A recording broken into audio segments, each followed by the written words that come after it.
মিরপুর 10 নম্বর গোল চত্বরে এদিন ছিল চরম উত্তেজনা। এক পর্যায়ে আইনশৃঙ্খলা বাহিনীর পাহারায় মিরপুর ছাড়ে ক্ষমতাসীনরা, পরে এলাকার পুরো নিয়ন্ত্রণে নেয় আন্দোলনকারীরা। মিরপুর 10 রোববার দুপুরের চিত্র।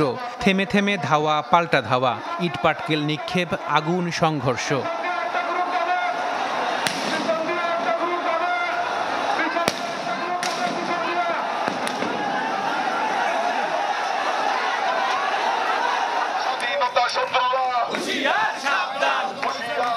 সকাল থেকেই গোলচত্বর এলাকায় অবস্থান নেয় আওয়ামী লীগ ও দলটির অঙ্গ সংগঠনের নেতাকর্মীরা।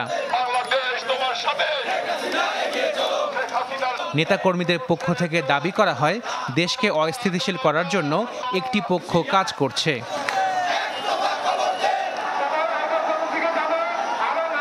দুপুরের পর চারপাশ থেকে এক দফার আন্দোলনকারীরা আসতে থাকেন গোলচত্বর এলাকায়। পাল্টে যায় পুরো চিত্র, শুরু হয় ধাওয়া, পাল্টা ধাওয়া।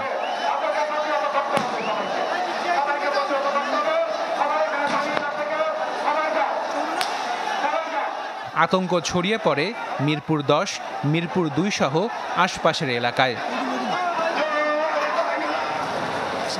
বিকেলের দিকে পরিস্থিতি কিছুটা শান্ত হয়, এলাকার নিয়ন্ত্রণে নেয় সেনাবাহিনী। এ সময় সেনাবাহিনীর সদস্য ও সাজোয়া যান ঘিরে স্লোগান দিতে থাকেন আন্দোলনকারীরা।